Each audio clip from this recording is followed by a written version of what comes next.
The Biden administration is giving out nearly $1 billion in grants for electric school buses in all 50 states and Washington, D.C.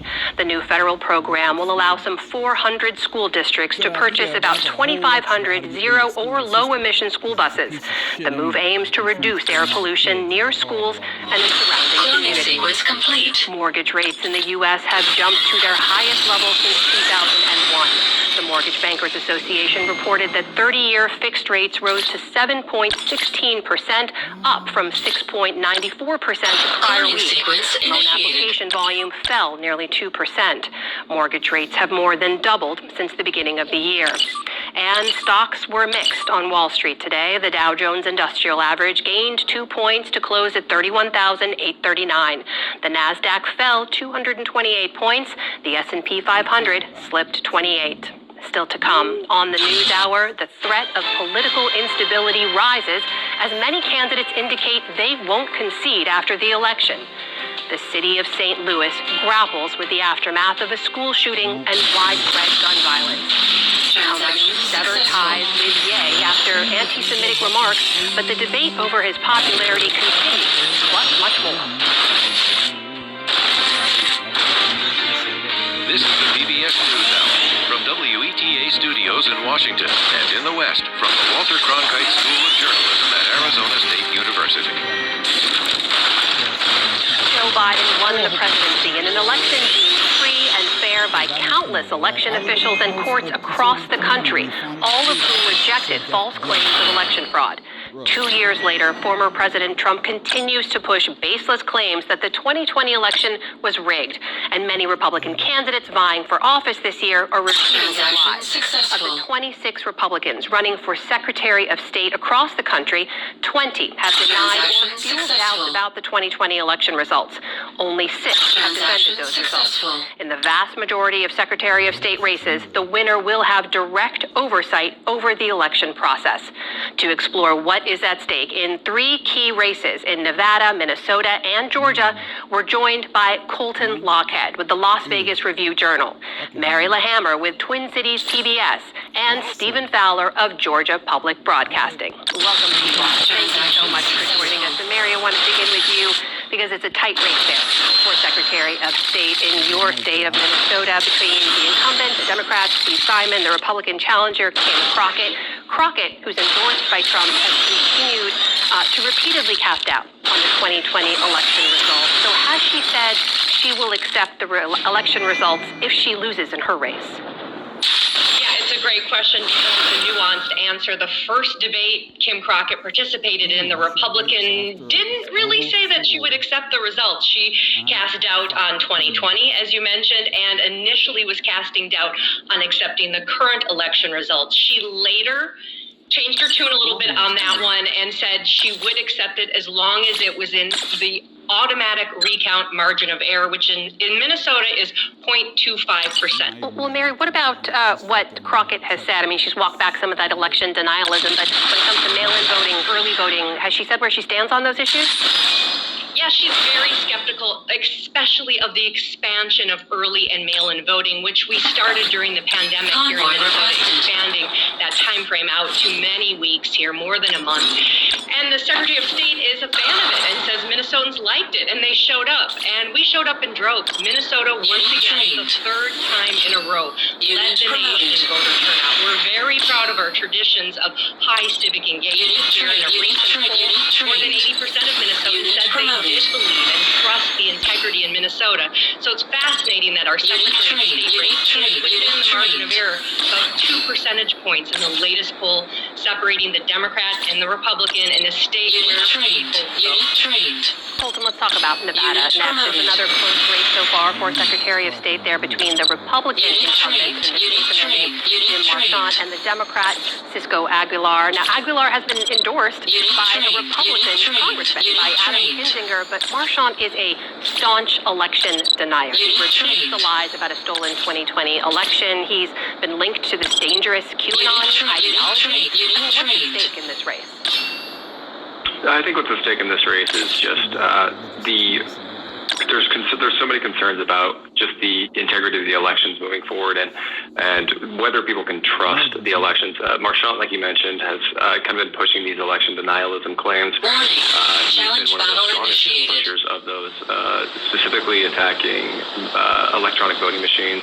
He's been leading the push out here in the rural counties, throughout the state, but most strongly in the rural parts of the state, to eliminate electronic voting machines, to move to hand counting of paper ballots, which would be a complete return, going backwards decades in terms of kind of modernization of elections.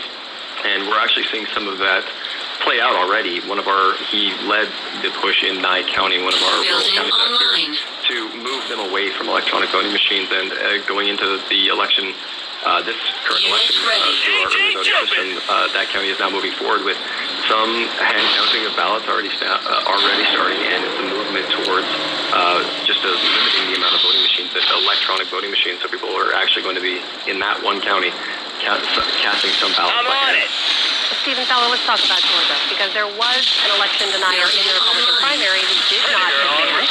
So the incumbent Republican Brad Raffensperger is now facing Democrats who win. Does that mean all the concerns about election denialism or threats to democracy, they're not a part of this race?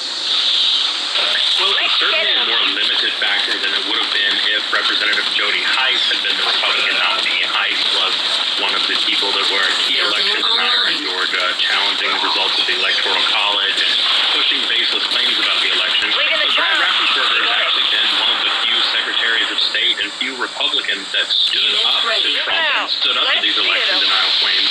So it's really kind of taking a back seat here because we don't have an election denier running for Secretary of State, but the Democrats say that doing the right thing and not committing treason isn't a high bar. So they're arguing that some of Georgia's other voting laws and procedures that have been put in place, especially since the 2020 election, means that the Republicans are doing a more passive way of keeping people from voting and not necessarily trying to toss out votes like we saw after 2020.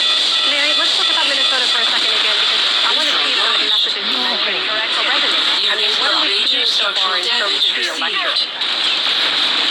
Yeah, again, very engaged electorate here, and not just in the Secretary of State race, but in all of our statewide constitutional offices. The fascinating part of Minnesota is Democrats have all of the statewide offices. They have the 2 Senate seats. They have all 4 constitutional offices. But at least 3 out of 4 of our constitutional offices are now within the margin of error.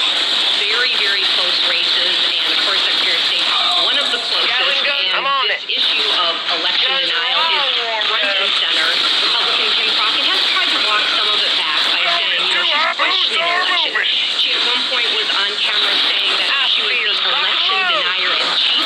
She said she was joking. It was a joke in front of activists to try and get the base to get out the vote, and said, people can't take a joke. But she says, she wants to raise questions about elections. Okay, what about in Nevada? Is that election denial message resonating? And what has been the Democrats' strongest message in response to that? It's hard to say if it's resonating.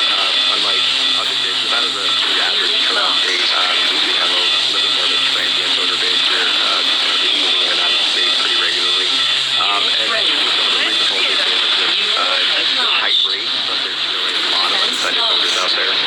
In terms of, and that election denialism has been the most prominent part of this race. It is the number 1 issue in this race, and Democrats are hammering that point home throughout the election, basically since even before the primaries, a primary in which Jim Marchant actually questioned his own victory, did raise claims that he wasn't sure he could trust his own victory since it was done on election machines.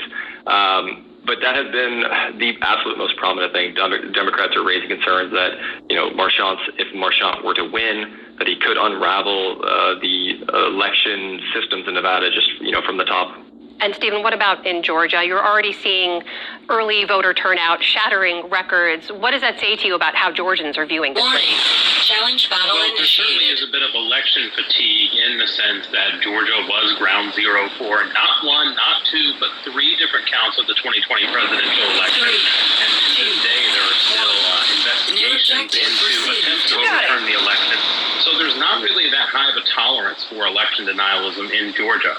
That said, we are seeing record early voting turnout, and we are seeing a record number of people pay attention to a midterm that we're seeing close to presidential level turnouts in some cases. And so Republicans are using that as an argument that it's easy to vote and hard to cheat in Georgia, and Georgia's election laws make it easy to vote. But Democrats like gubernatorial nominee Stacey Abrams and Democratic Secretary of State nominee Dee Wen are saying that just because a lot of people are voting doesn't mean the voting laws should have kept more people from voting. So I guess the bottom line here in Georgia is that there is a lot of interest in this race, a lot of interest in this midterm, and we're going to see record turnout from both parties in this case to decide who controls the state. It's fair to say a lot of interest in all three of these races. Three key races to watch. My thanks to all of you for joining us. That is Colton Lochhead, Stephen Fowler, and Mary LaHammer. Thank you. As many Republican candidates sow doubt about America's democratic election system, questions have arisen about whether those in key midterm races will refuse to concede if they lose on Election Day. Laura Barone-Lopez has more. When asked by the New York Times, 6 Republican candidates for governor and the U.S. Senate said they would not commit to accepting the results of their races. Other GOP candidates simply haven't responded. Those non-committals have been fueled by election lies, and they raise concerns about the potential for violence. Joining me now to discuss this is Cynthia Miller-Idrick, the Director of Research at American University's Polarization and Extremism Research Innovations Lab. Cynthia, thanks for joining me. I want to get to 2 examples of this pattern. There are 2 statewide GOP candidates in Arizona, Harry Lake and Blake Masters, and they both have not committed to accepting the election results, or they have either flirted with or embraced election lies. Why it is you have not said, or maybe you'll do it now, you have not said that you will accept the certified results of this election even if you lose? The results of this election, we have a fair, honest, and transparent election. Absolutely 100%. So if you were to lose, and you're ahead, but if you were to lose without, and you had all your appeals that went through, As long as it's fair, honest, and transparent. certified, you're going to determine that. You're going to determine that, or what you're going to My certified? opponent might have to determine that. That's an interesting conundrum, isn't it?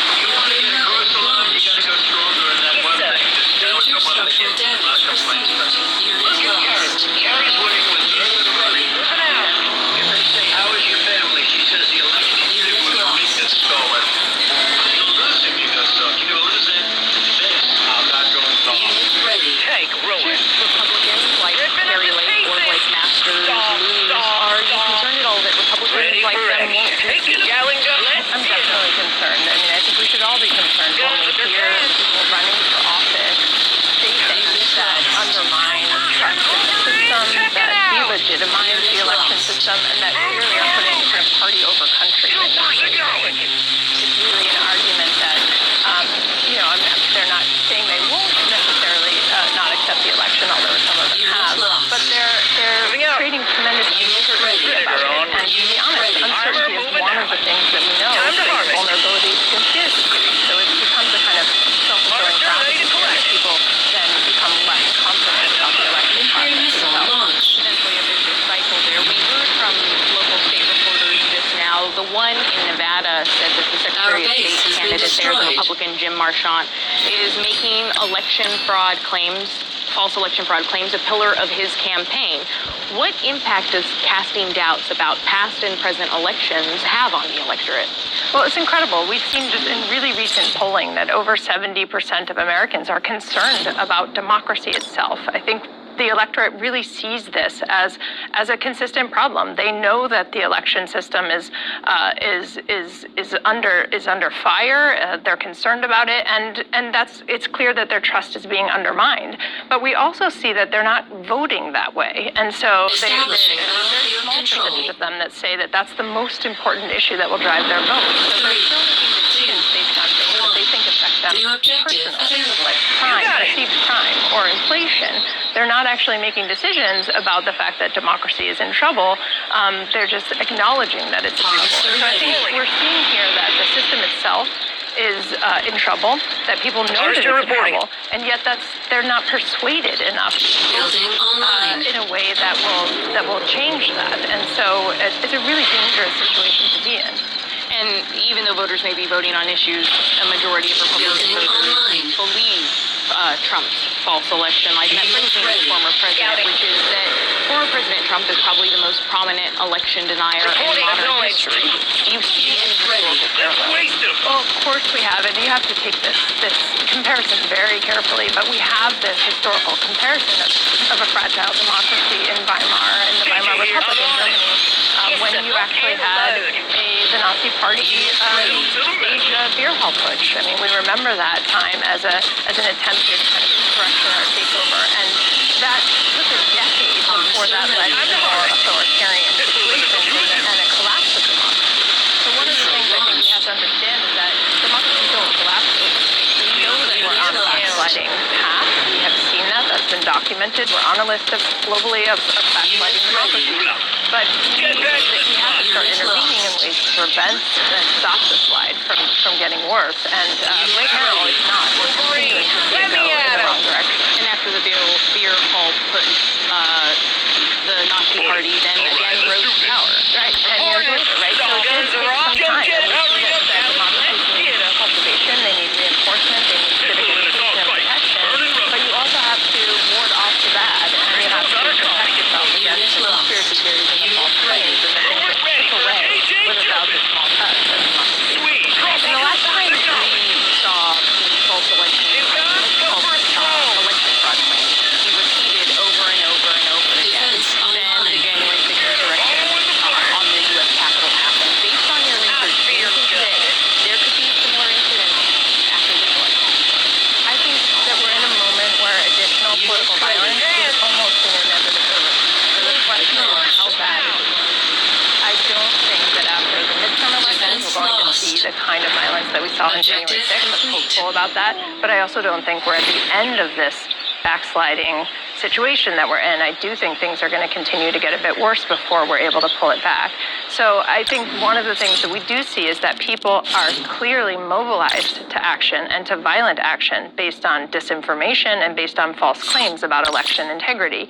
And we have to be doing everything we can to prevent that kind of violence from reoccurring. And very quickly, you mentioned that the U.S. has been placed on this backsliding scale of democracies. How long does it typically take for countries to correct course? That's a great, as a nerdy academic, that's the first thing I did was go look at the data when we got added to that. And it takes on average 9 years to move in one direction or the other.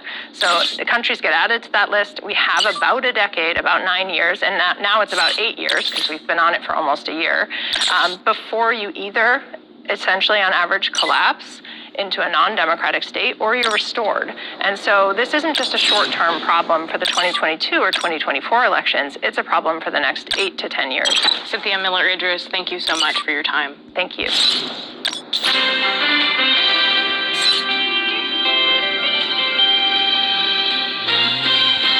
Titan has arrived. This coming Sunday, millions of people across Brazil will vote in the final round of their presidential election. They'll choose between right-wing incumbent Jair Bolsonaro and the man known as Lula, former President Luiz Inácio Lula da Silva. To many, the very future of the Amazon rainforest is on the ballot.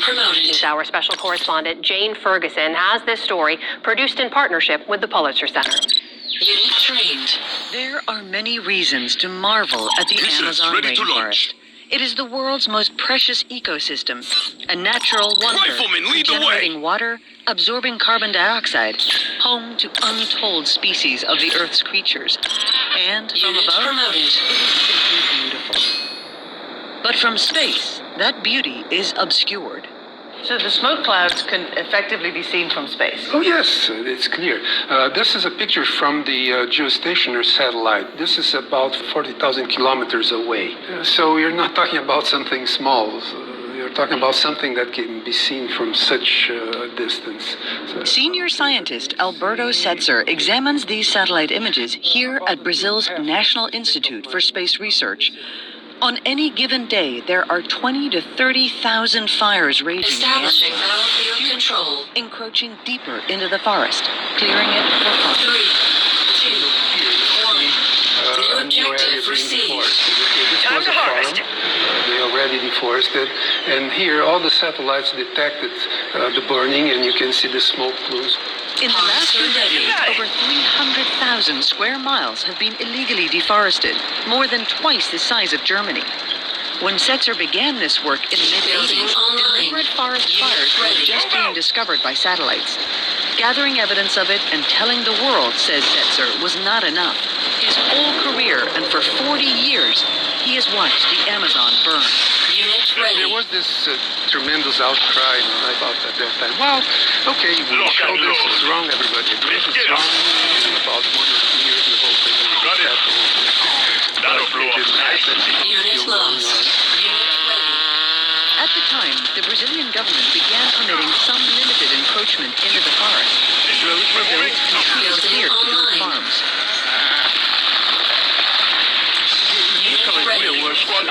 Good. People were supposed to leave a forest patch here, so the whole area would have very long stretches of forest connected to one another, allowing wildlife. Yes, everything was very well planned. The original plan was punished for that, and nothing of that has been. Major structural damage. How much time would have passed? Unit ready. So you don't need to be an expert in satellite interpretation to say, well, wait a minute, it's not 80% like the last year. It's not even 50%. Gallon gun's ready. 5%. I'm on it. That was Pará State, where the rate of forest fires this year has doubled.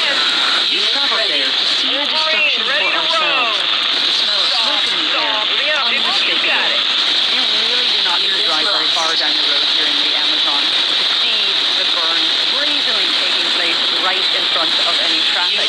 Here by the side of the road, you can see this farmland is being expanded deeper into the forest. You see these types of fires everywhere you go. The rainforest has never been in more peril. Its future largely in the hands of politicians. From November, either incumbent President Jair Bolsonaro or two-time former President Luiz Inácio Lula da Silva, known to everyone as Lula. Brazil's influential agribusiness supports Bolsonaro, and his campaign promises double down on the policies of the last 4 years. Under his presidency, environmental laws have been crippled, and deforestation has spiked, up more than 70% over the last 4 years. Last month, addressing the United Nations, President Bolsonaro argued that his policies benefited the world.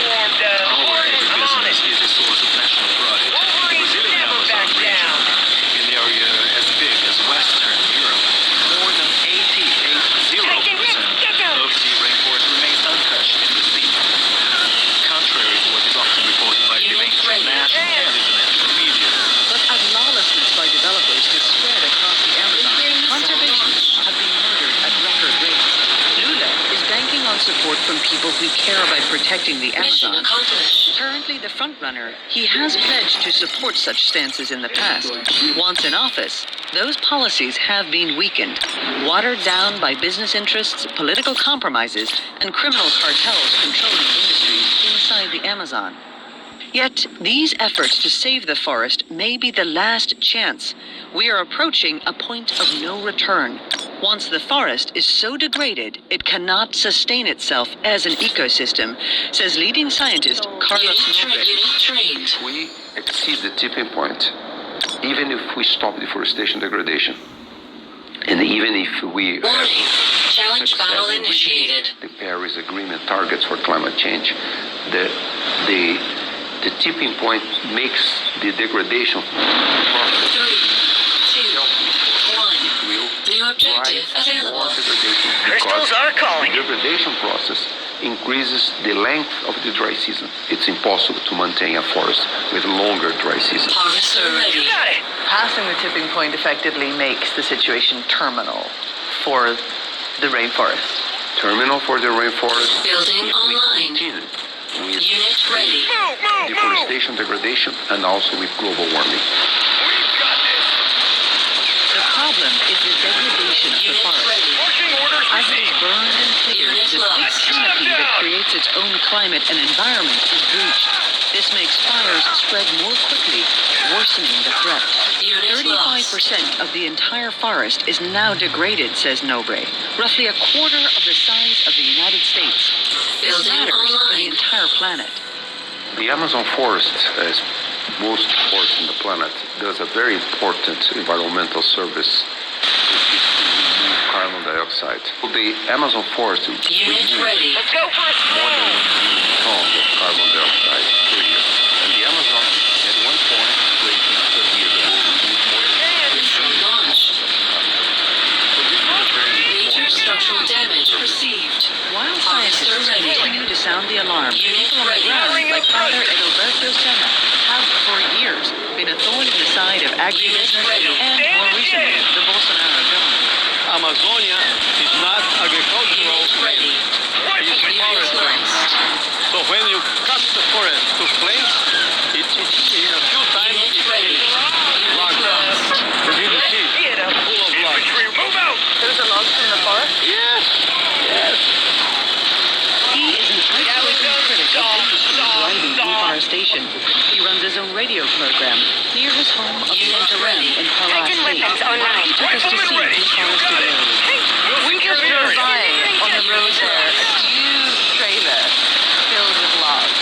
Unit ready. Where did that come from? Oh, we can make a move. Logs come from here. 70 kilometers from here, there's forest, so the logs, and it comes from all over here, because the Amazonia is rich in logs. This is the destruction of our territory. It's shocking. But you are very outspoken. It's dangerous that you're standing here talking to us. Awareness. What are the risks? The risk, I am crazy, because in 2006, some two people were talking to each other by saying you need to kill 2 priests in order to kill 2 society. One was sent. At that moment I was scared. Father Senna is careful about which farms he goes near now. He knows the risks. Carlos Nobre has a safer strategy, but a no less audacious one. We are planning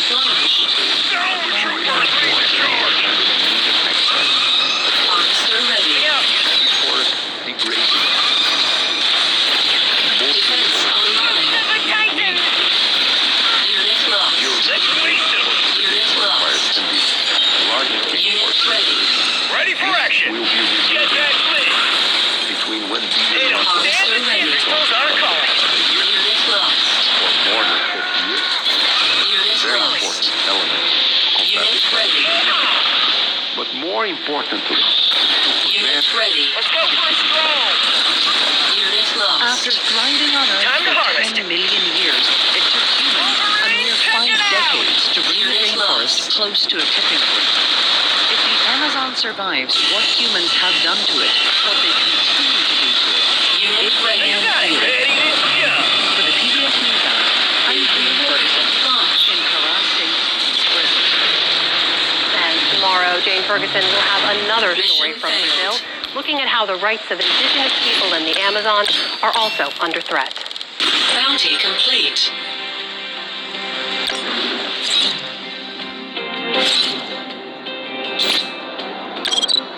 Unit promoted. The city of St. Louis is struggling to cope with the aftermath of a high school shooting earlier this week. On Monday, a 19-year-old gunman killed teacher Jean Kushka and 15-year-old student Alexandria Bell and wounded many others. With many residents still on edge, local officials are facing growing pressure to address gun violence.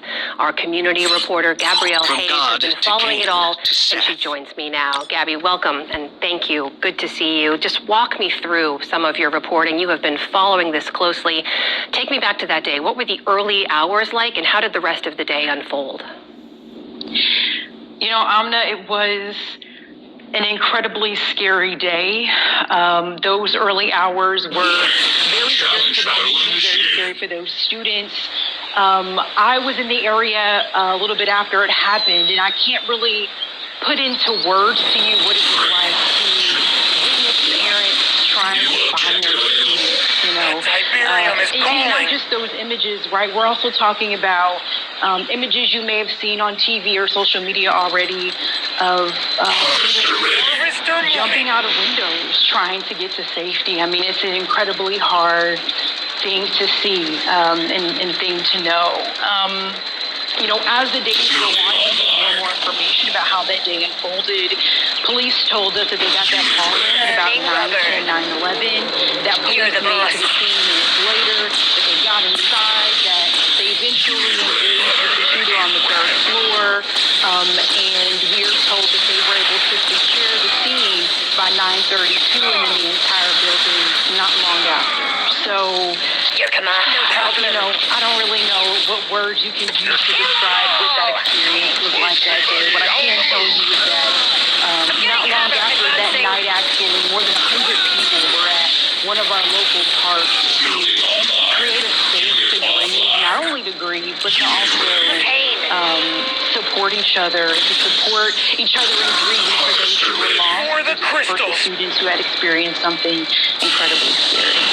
Gabby, amidst all the loss and the grief, it's clear it's still resonating in the community. We know this incident has reignited another conversation yet again about stricter gun legislation. Tell me how that's playing out in that community.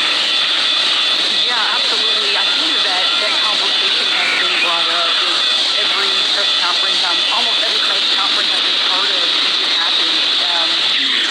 Missouri has lax gun laws, and that was even brought up by police when asked by reporters whether or not it was legal or was it safe to get guns here. And the interim police chief even said, yes, it is easy to get guns because gun laws here are broad, and so that makes it difficult for law enforcement. But I think it's also important to note what was brought up not only by our mayor, but by the director of our health department, that gun violence is something that is close to home to us here in St. Louis. The health director even mentioned that the day before, 8 people had died at the hands of gun violence. So you just think about what that means. And so absolutely, gun legislation and gun laws is absolutely a conversation. The director even said today that it is a public health crisis. So, Gabby, in the brief time we have left, just bring us up to speed on the latest. Where's the investigation? What's going on in the school? How are folks in the community doing? Yeah, so the investigation is ongoing. We get a little bit more each and every day. What we do know is that the FBI is involved. They've been the last 2 conferences I've been at. They're asking the public to please provide any visual evidence that they may have that can help them in their investigation. We also know that the school system is trying to figure out not only how to best support students now, but in the future. The first thing the superintendent said that day, in the very first moment we heard from them, was that they're trying to figure out what they can do to hopefully prevent something like this from happening and moving forward. So we asked, how is the community now? The community is grieving, and it is a very difficult thing, but as the mayor has said, and as we've seen, St. Louis is sticking together and trying to move forward. That is Gabrielle Hayes, our communities reporter, joining us tonight from St. Louis, Missouri. Gabby, thank you. Good to see you. Thank you.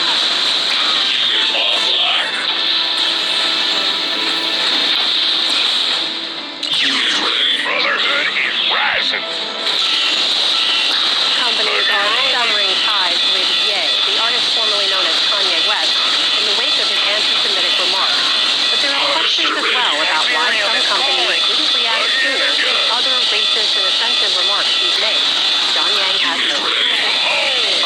This week, Adidas entered a multi-billion-dollar business deal with the artist, saying his anti-Semitic remarks went against the company's values.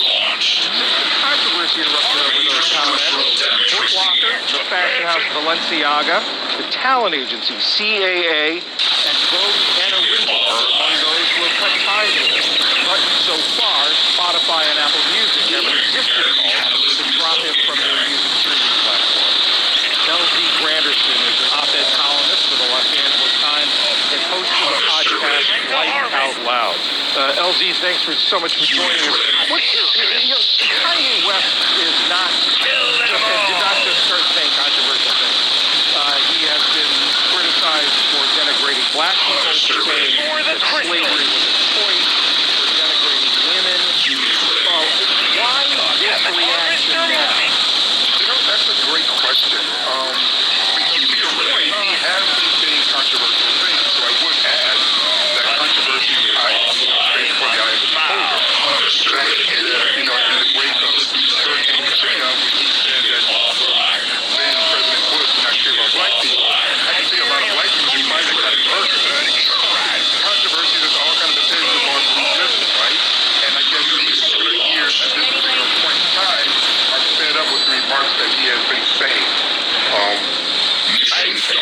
to make it sound as if I'm going to have an oppression Olympics, but it is interesting that he has been able to say a lot of anti-black things for a very long time with no financial repercussions, but once he starts wading into anti-Semitism, the reaction to those remarks were definitely different.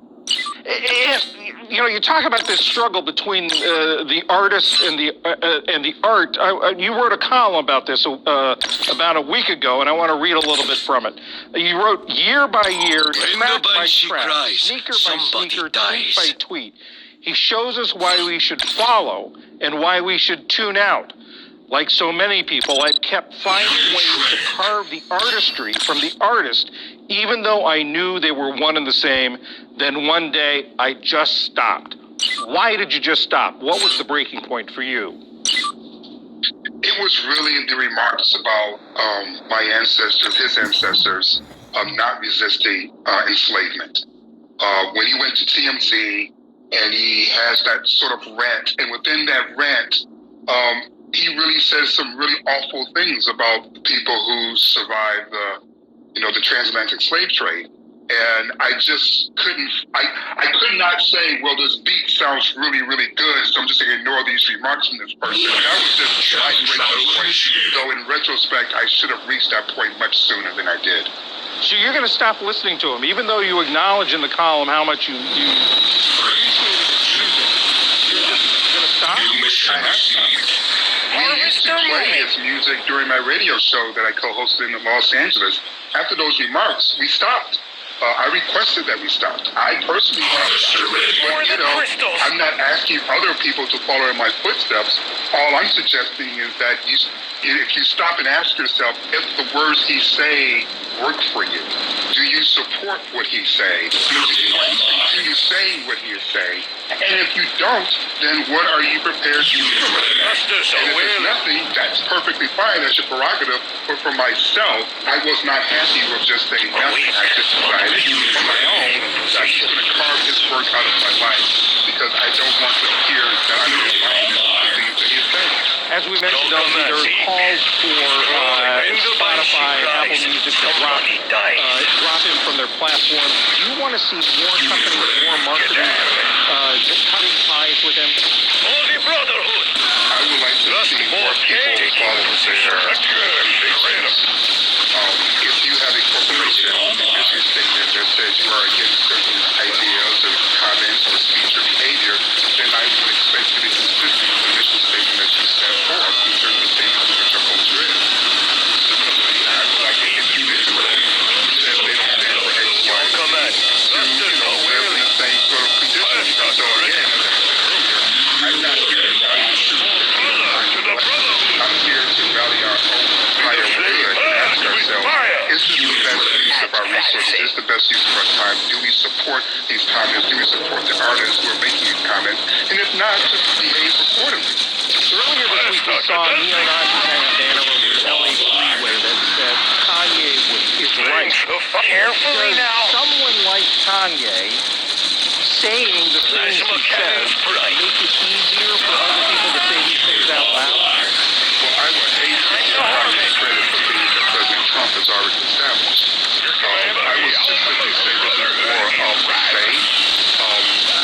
When it comes to someone like Kanye or gay or however you want to identify him, the reality is a lot of people that see spewing anti-Semitic tendencies did not need a black man from Chicago to give permission to say these things. They were already prepared to say those things. They have already been saying those things. And while it's easy to view the situation as Kanye's giving the permission, the reality is that Kanye told them to stop, they probably wouldn't have listened to him. So they didn't listen to him to begin with. LZ Granderson, op-ed columnist for the Los Angeles Times and host of the podcast Life Out Loud. Thank you very much. Thank you very much for having me.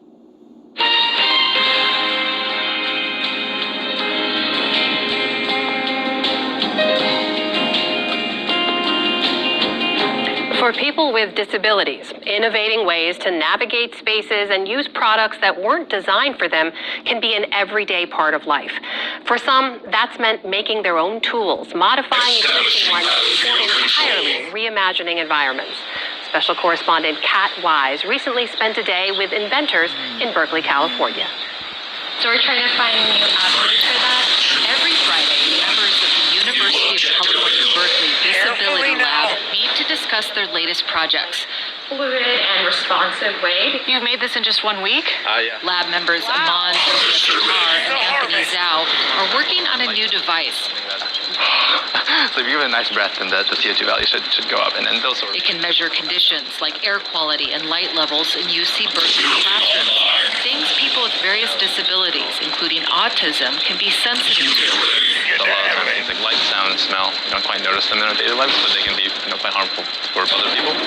So it's just a way to quantify those things to make sure based off of those measurements.